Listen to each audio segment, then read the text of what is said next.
Welcome to Horror Year, where every story is a journey into the unknown. If you're brave enough to face your darkest fears and uncover the most chilling tales, you've come to the right place. So, dim the lights, turn up the volume, and subscribe to Horror Year. Your journey into terror begins now. As a night worker at St. Mary's General Hospital, I had become used to the strange quiet in the hallways after midnight. The sounds of the hospital were familiar. The buzz of machinery, the odd beep of a monitor, the muffled footsteps of nurses moving silently down the hallways. However, there was one room, 312, that nobody wanted to discuss. The workers has been exchanging rumors for years. Some nurses reported seeing individuals in the corner of their eyes but discovered the room was empty, while others hesitated to enter after hearing unusual noises. There was an unwritten rule that said, "Stay away from room 312. However, I was powerless to resist when I was given that room on one of my night shifts. Mrs. Helen Granger, the patient, was an elderly woman whose condition was rapidly getting worse after she was admitted with pneumonia. As I got closer to the door, the hall lights flickered, creating long, warped shadows on the walls. I inhaled deeply, pulled open the door, and noticed the temperature drop right away.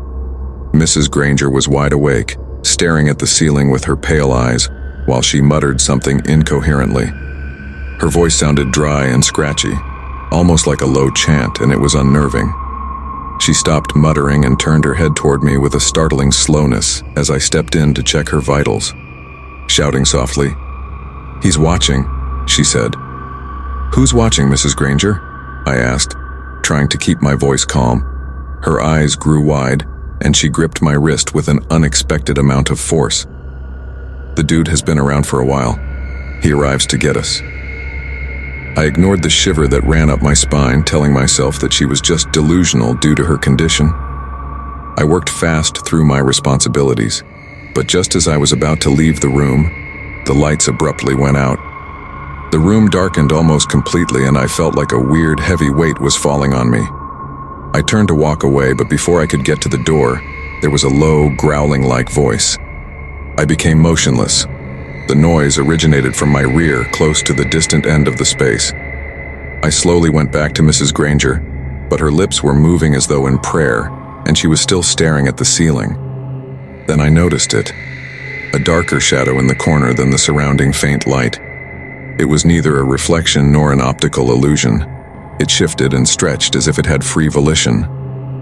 The shadow seemed to get bigger, creeping down the walls, and my heart was thumping harder in my chest. "Don't let him in." With a gasp, Mrs. Granger's voice faltered.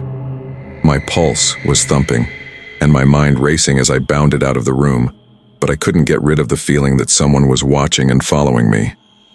I was afraid that people would think I was crazy if I told them what I had seen that evening. But from then on, I always made it a point to stay away from room 312 at all costs. I'm still curious about who or what was hiding in that room's shadows. And that brings us to the end of today's delightful story. I really hope it had you on the edge of your seat. If you liked this story, I'd really appreciate it if you could hit that like button. It means a lot to me. And if you're new around here, feel free to subscribe. There's always an exciting surprise waiting just around the corner, and you won't want to miss it. Do you have a spooky story to share or a fun idea for our next tale?